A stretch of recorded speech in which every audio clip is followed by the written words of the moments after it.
Ainda continuando essa parte de criação de tabelas, tá?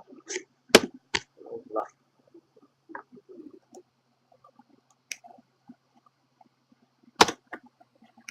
A gente tem o SQL, na verdade, né, permite a gente poder fazer dentro da tabela uma coluna que a gente chama de coluna calculada, né?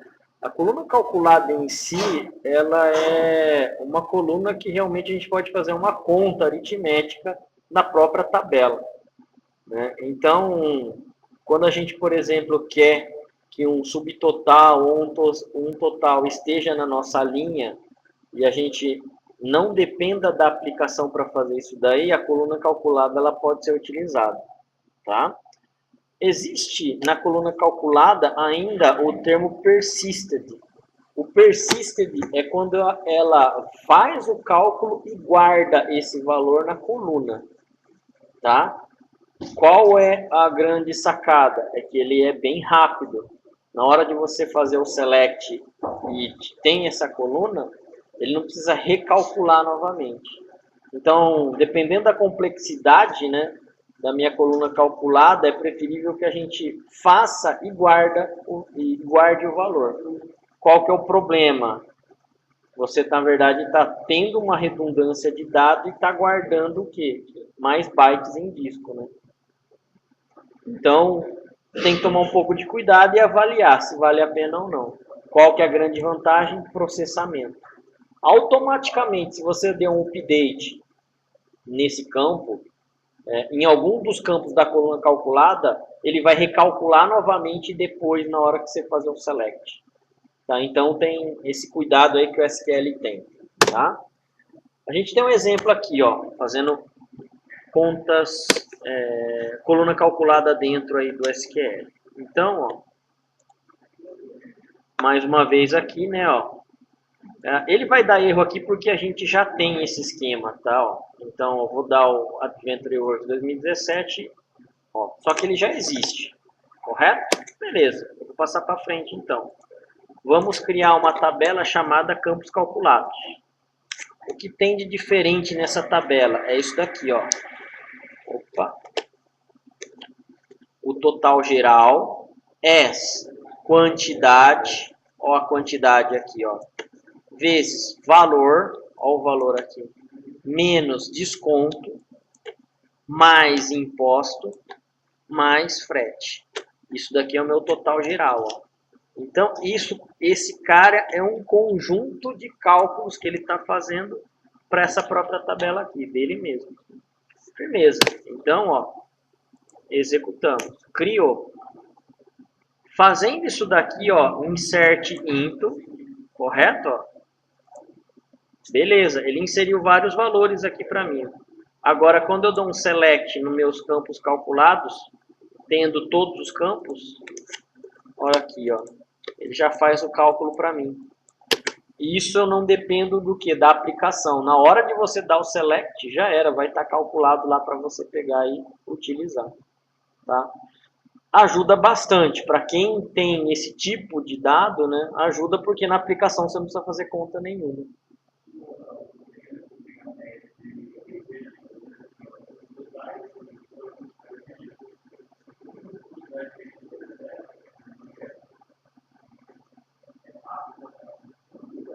Então, mas quando você tem quantidade de registro zero, a quantidade de registro da select, né? Não vai aparecer nenhum, né, para você.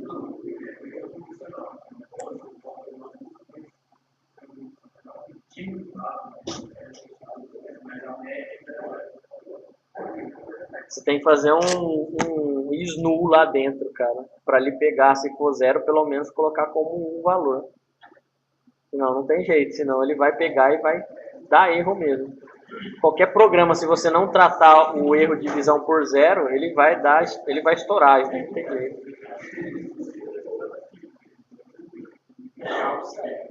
Tem. Sim. O snu também, se ele vir zero, ou coalesce.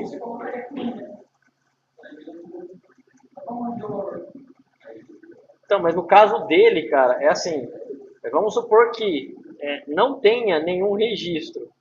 Se não vir nenhum registro, ele está dividindo pela quantidade, cara. Então,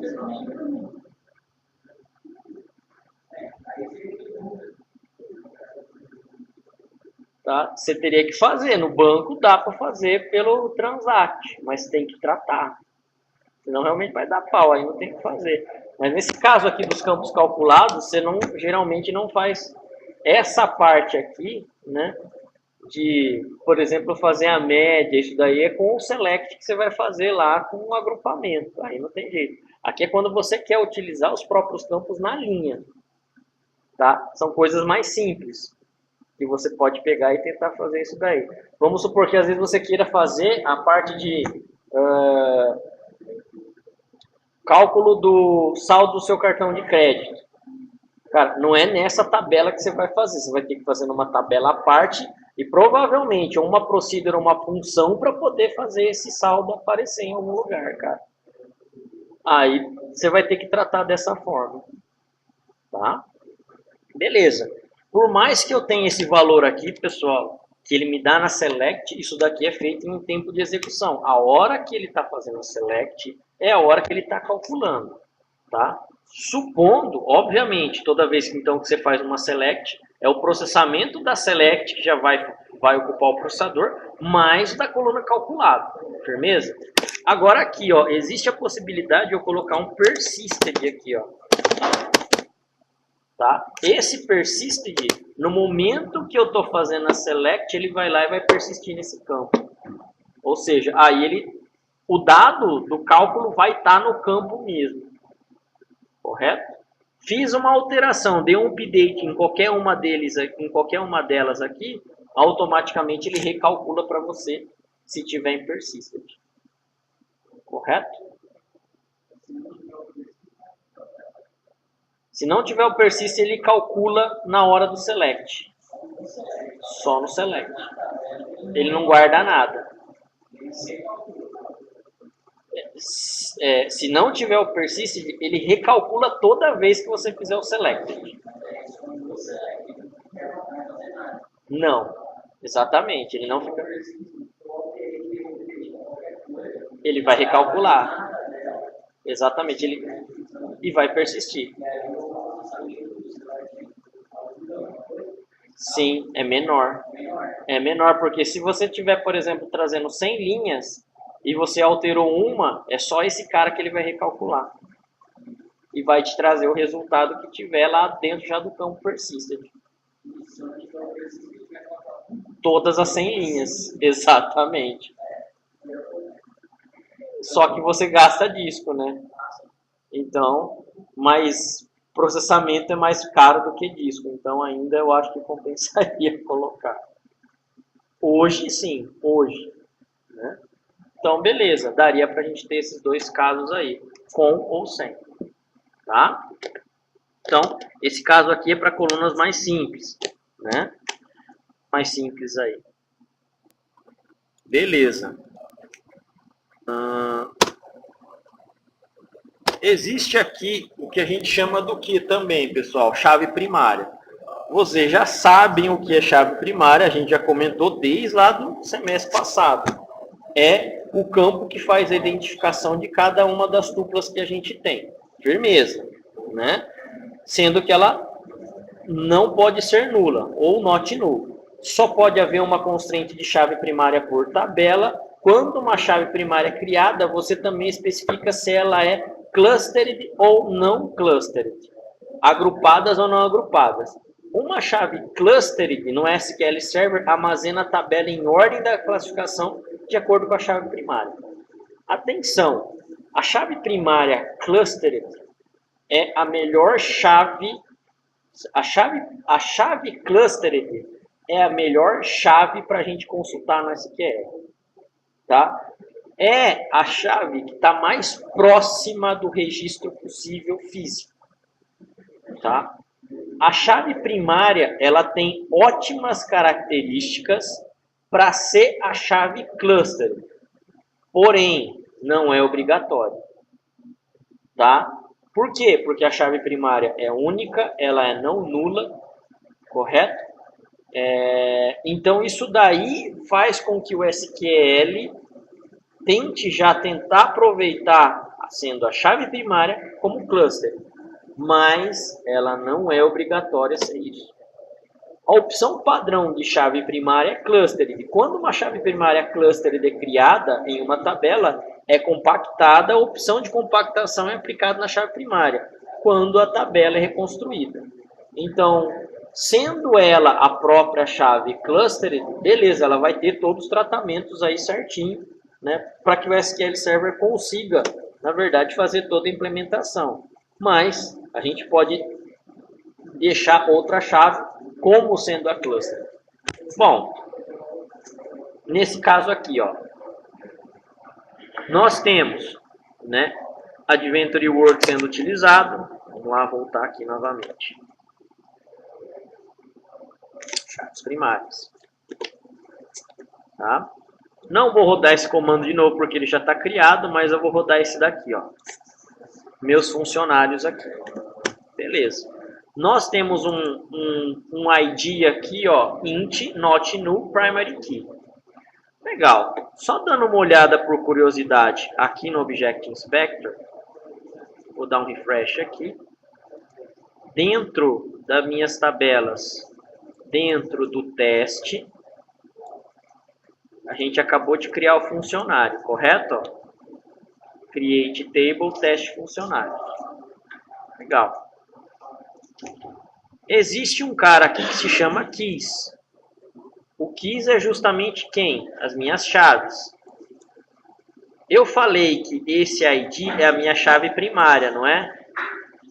Ó aqui, ó, a minha chave primária. PK underline underline funciona underline underline 321 4EC do 270 alguma coisa. Alguma coisa. Quem deu esse nome aqui de chave primária horrível? O próprio SQL Server. Por que que ele deu esse nome? Porque eu não dei o nome. E a chave primária é um objeto também do SQL. Ele precisa de um nome. Se eu não dei o nome e mandei ele criar, ele criou com qualquer nome. Qual que é o problema? Na hora de dar manutenção, eu tenho que ficar vendo toda hora esse nome horrível aqui. Ó. Correto? Legal. É o mais fácil de se criar, mas não é, na verdade, o correto para depois a gente pegar e fazer manutenção. Existe aqui, ó, um modify. Mas o modify é da tabela. Queria ver a propriedade dele aqui.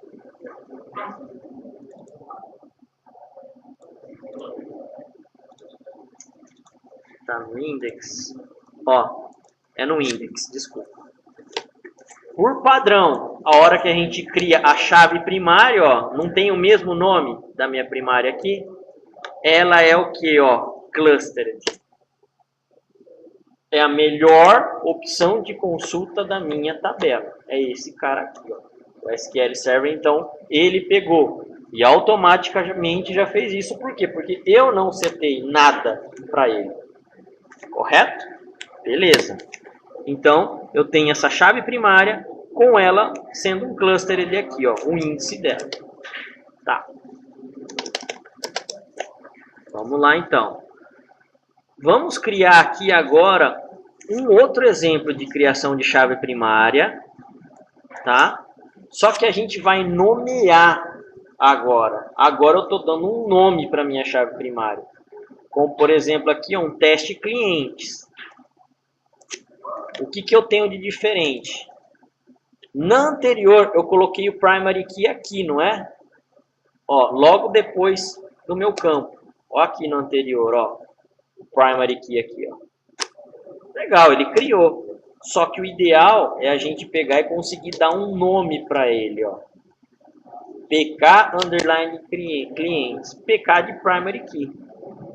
Do tipo primary key. Qual é a coluna que eu quero que seja primary key? ID. Então aqui, ó, constraint PK clientes primary key ID.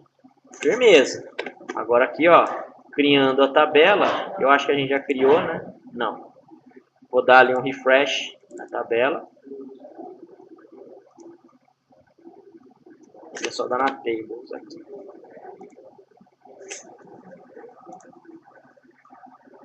Vamos achar a minha clientes. Agora aqui, ó.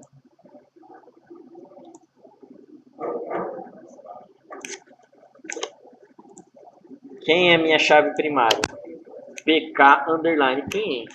É muito mais fácil dar manutenção nesse cara do que deixar o SQL escolher o nome para mim e depois tentar dar manutenção. Quem é minha chave cluster ainda é esse cara aqui. Tudo bem? Beleza. Aqui a gente vai ter que fazer o que agora? Nesse exemplo eu tenho mais de um campo sendo a minha chave primária. Legal, tranquilos, dá para a gente fazer dessa forma aqui, ó. Quais são os meus campos que vão compor a minha chave primária composta? Número da nota e item da nota. Not null e not null. Oi?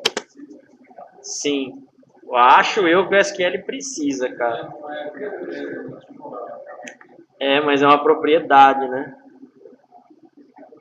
O not null nesse cara. Se ele é uma primary key, se ele é not null. Ó, eu vou tirar. Deixar aqui, ó, sem not null. Correto? Mas você precisa falar para ele, eu acho. Se eu vou tentar criar aqui, ó, se não der, depois eu pego e tiro fora e conserto. Cara, o SQL tá inteligente, viu? Deixa eu dar uma propriedade nele se ele fez certo mesmo agora, porque para desconfiar, porque ele não era assim não, ele reclamava. Se é uma chave primária, ele falava, então tem que ser not null. Mas vamos lá, item NF.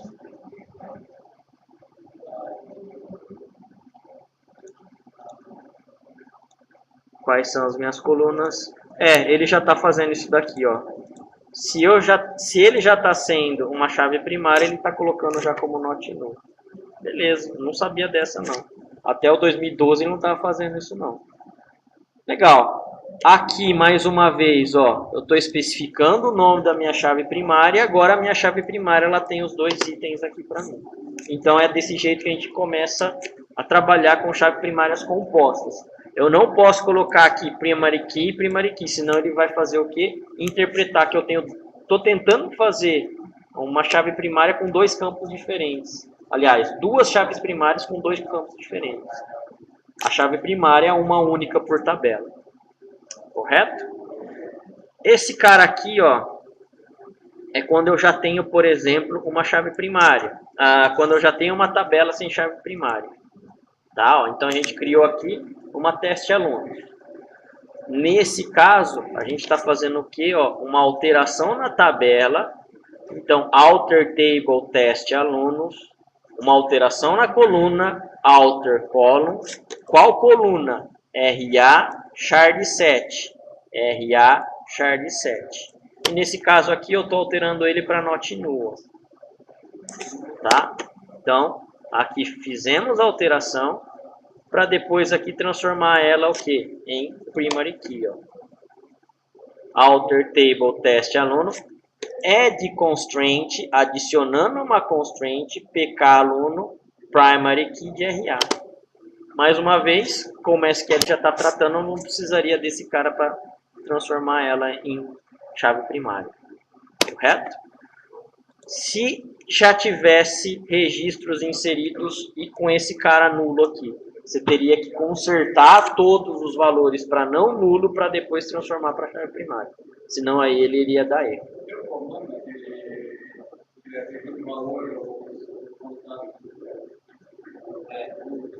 Update aí já era. Dá um update para um valor mais um, você vai ter que fazer uma lógica para sempre ele somar. E já era. Né? Aí não tem muito jeito. Porque ele tem que ter algum valor, né? No Oracle, no SQL não funciona assim, mas no Oracle você consegue fazer com que campos nulos seja not null. A partir daquele momento ele é not null. O resto ele fica nulo até ter um alter daquele cara. É mais lógico. Por quê? Porque se você tinha um campo nulo e você está transformando ele em not null, é sinal que você tem valores nulos. A partir daquele momento você não quer. Né? Então tem mais lógica. No SQL Server, não. Para ele é not null no passado e agora. Aí você se vira para consertar. Né? No Oracle tem uns negócios legais desse jeito aí. Beleza. Então, vimos aqui a parte primary key. Fazendo uma constraint. Né? Do tipo que? Foreign key agora. Lembrando que a foreign key é a parte de chave estrangeira. São utilizadas para a integridade referencial entre tabelas dentro do banco de dados. Criando chaves estrangeiras, você pode garantir relacionamento que não contém linhas órfãs inválidas. Chaves estrangeiras criam a relação pai-filho entre duas tabelas e garantem que um valor não exista na tabela pai e não possa ser gravado na tabela filho. Para criar uma chave estrangeira entre duas tabelas, a tabela pai deve ter a chave primária. Uma delas precisa ser a chave primária. Tá? Ou uma unique key not null, também daria certo. A qual é usada para se referir à tabela filho e os tipos de dados entre as colunas das devidas tabelas devem ser compatíveis. Tá? Compatíveis de preferência do tipo inteira, inteira, tá? Float, float, que não é muito comum, mas é possível. Tá? Char, char, varchar, varchar. Mas se o número suportado for int, small int, e você não extrapolou entre nenhum dos dois, provavelmente ele acerta. Tipos primitivos compatíveis, se não me engano, é essa a definição que a Microsoft tem. Se você tiver uma chave primária de várias colunas, todas as colunas da chave primária pai devem existir na filho para definir uma chave estrangeira. Tá? Para se fazer uma chave estrangeira, basicamente, primeira tabela, a tabela pai é criada primeiro, ó, pedidos com a sua primary key, e depois eu tenho aqui a minha tabela filho. A itens pedidos depende da pedidos, então a pedidos precisa ser criada primeiro.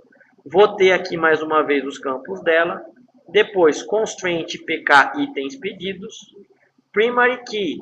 Agora a primary key é da própria tabela, né? Ó, código pedido e item do pedido. Código do pedido e item do pedido.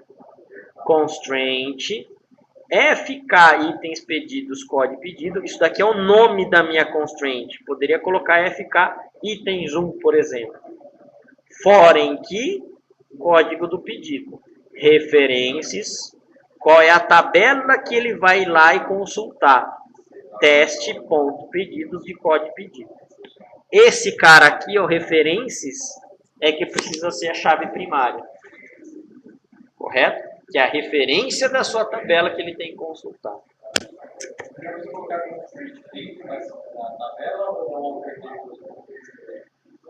Cara, depende muito. É mais de gosto isso daí. Eu gosto já de criar na própria tabela.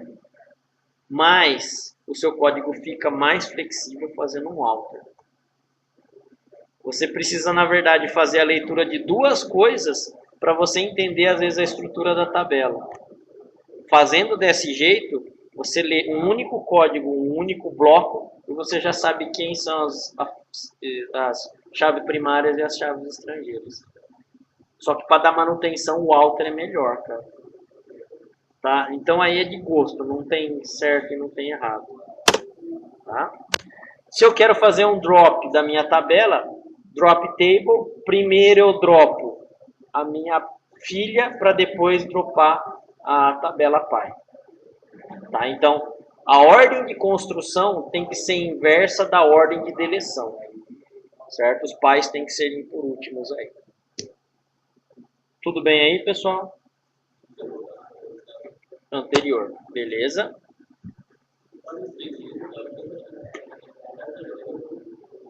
Esse cara, então, esse código de pedido aqui, ele é chave primária contendo o quê? Código de pedido e item do pedido. Dessa tabela aqui, ó.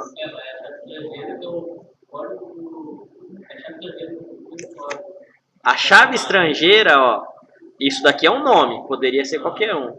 Foreign key, código pedido. Aqui você está falando que esse código do pedido aqui, além de ser chave primária, parte da chave primária, ele é estrangeiro.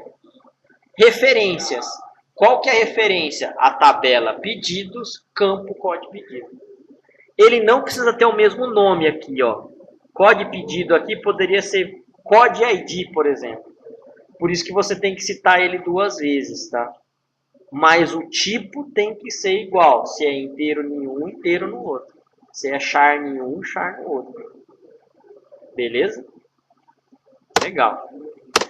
Bom, aqui eu estou fazendo novamente a tabela pai, depois a tabela filho aqui também. É possível fazer dessa forma aqui, ó.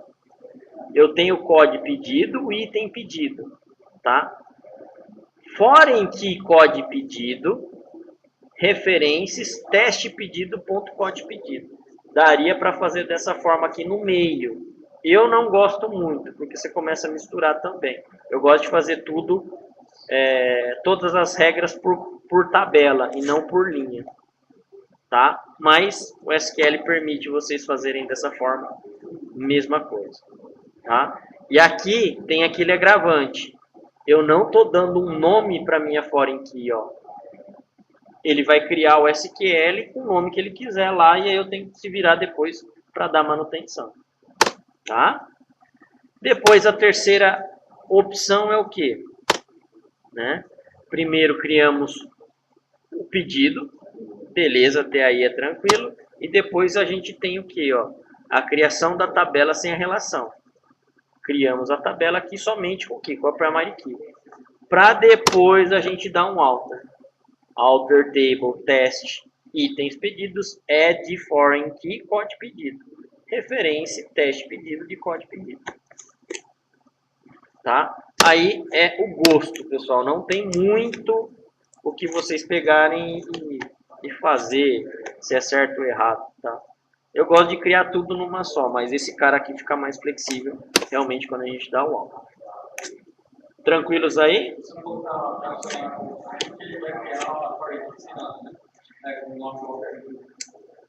Se você der um alter table aqui, ó, e não colocar constraint, exato. Se você não colocar, ele cria com o nome que o SQL Server dá. Tá? O certo é realmente a gente pegar e colocar para ficar tudo com um único padrão de vocês aí. Beleza? Bom, além da primary, além da foreign, a gente tem um cara que se chama unique. O unique, ela é uma constraint para você definir valor exclusivo, ou seja, sem repetição. Vamos supor que você tenha lá o seu cadastro de cliente e mais uma vez, você tem o CPF ou o CNPJ. Esse cara você quer que não se repita. Então, você pode pegar e colocar a coluna como Unique Key. Tá? A Unique Key, pessoal, ela permite um único null na tabela. Por quê? Porque se eu tiver mais de um null, ela é considerada o quê? Uma duplicidade. Tá? No Oracle, ele permite vários null dentro da sua tabela. Ele compara o que você tem de valor e não o null em si. No SQL Server, não. No SQL Server é um único só. Né? Então, mais uma vez, aqui, para a gente fazer essa criação da Unique, sem nome nenhum de constraint, sem nomeação, é esse cara aqui. Ó. Create table, nome da minha tabela, código empresa, int not null. Poderia criar já a minha chave primária aqui, ou poderia criar aqui. CNPJ, um char de 18 unique. Desse modo, a gente já está garantindo que esse CNPJ não vai ter repetição. Se tiver repetição, ele vai dar erro. Tudo bem? Legal. Fazendo aqui, ó, agora com nomeação da constraint, create table test empresas, código empresa, CNPJ, razão social, constraint, UK empresa CNPJ. Isso daqui é o nome da minha constraint. Poderia ser qualquer coisa aqui. Unique, qual campo que vai ser unique? CNPJ. unique key. Tá? PK, né, primary key, FK, foreign key, UK, unique key. Vai ter o check, que é o CK, default, DF, são sugestões, mais nada. Mas são coisas que lembram bastante o que? A própria constraint que você está fazendo. Né? Então, ó, vamos fazer esse cara aqui, ó. Como a gente não criou nenhuma tabela, eu vou até fazer aqui já. O foreign que a gente já explicou. Vou fazer aquele cara lá da unique key, ó, que é esse daqui. Criamos a minha tabela. Ó. Então eu tenho uma tabela chamada teste.empresas. Legal. Agora aqui eu vou fazer a inserção da primeira vez desse CNPJ aqui, ó. Tudo 0000100. Empresa 1. Código aqui é 2, código é 1, né? Ó. Então, inserir. Agora eu vou tentar fazer uma nova inserção aqui, ó. Porém, com o mesmo CNPJ, que já existe lá. Ele não é chave primária, hein? Quem é chave primária são esses caras aqui, ó. Correto? Legal. Empresa 2 até aqui eu vou colocar. Ó. Na hora de eu fazer a inserção, aqui, ó. Violation of unique key constraint e tal. Cannot insert duplicate keys. Então aqui ele já está fazendo o quê?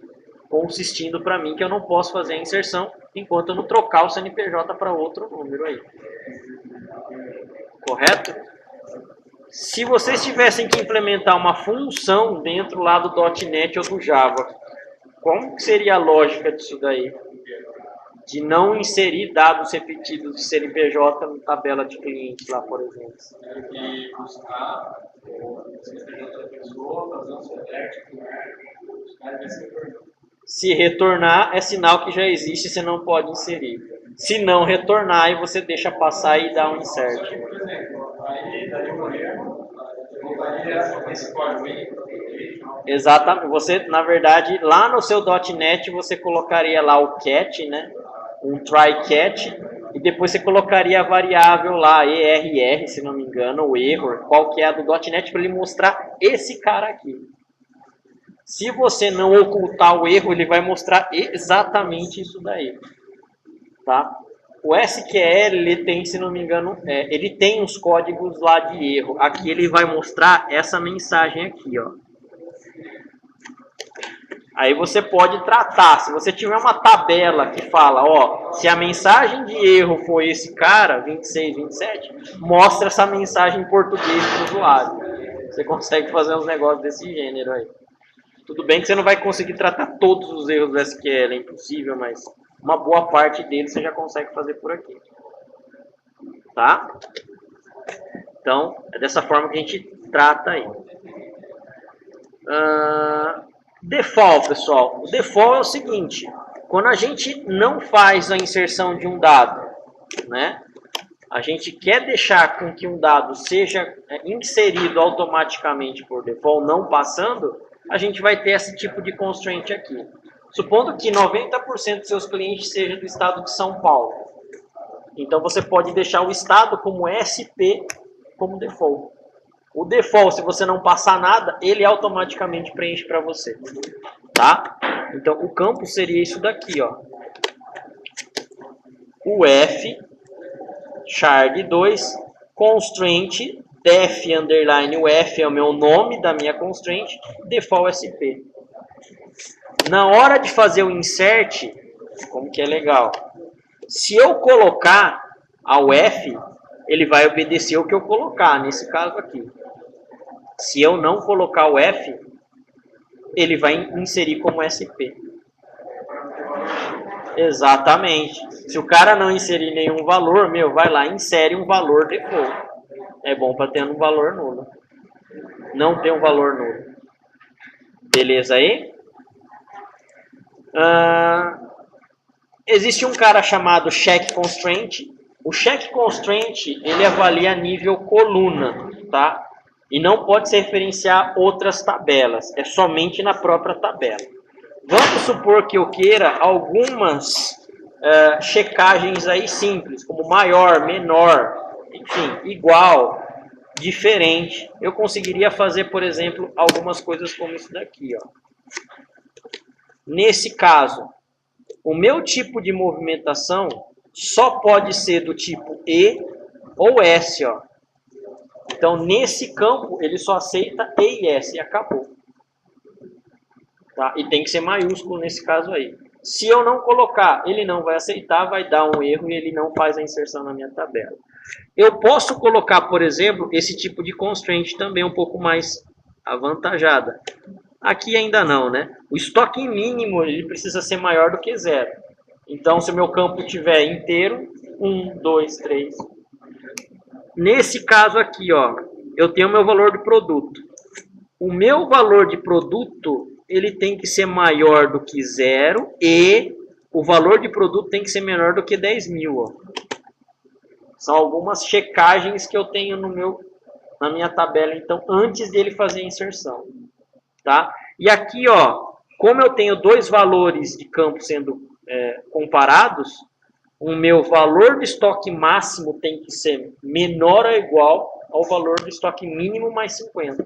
É uma fórmula que eu estou fazendo aqui também. Então, para ele inserir um dado agora nessa tabela, tem que estar respeitando tudo isso. Senão, ele vai lá e não faz a inserção. Na própria tabela, a gente já consegue fazer um monte de coisa. Não. Aí não, né? Aí vai ser um ou outro só de qualquer forma. Oi?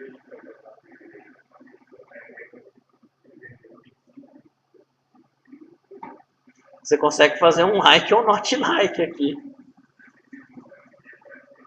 Você consegue pegar o número da quantidade de 7 caracteres. Você consegue no transact SQL pegar a quantidade, que é o length, que é o tamanho da string. Daria para pôr aqui também. Tá? Isso daqui, pessoal, apesar de ser um puta de um recurso legal, geralmente quem faz é a aplicação. O cara vai lá e consiste tudo na aplicação. Por quê? Porque isso daí muda mais fácil. A aplicação você consegue dar uma melhor manutenção do que nas tabelas quando depois ela está implementada. Mas são recursos que, se você realmente já tem, que são fixos, não tem para que fazer na aplicação, faz na tabela. Tudo bem aí? Então, a gente tem esses caras aí implementando. Perguntas aí, pessoal? Não? Então, a aula vai até aqui.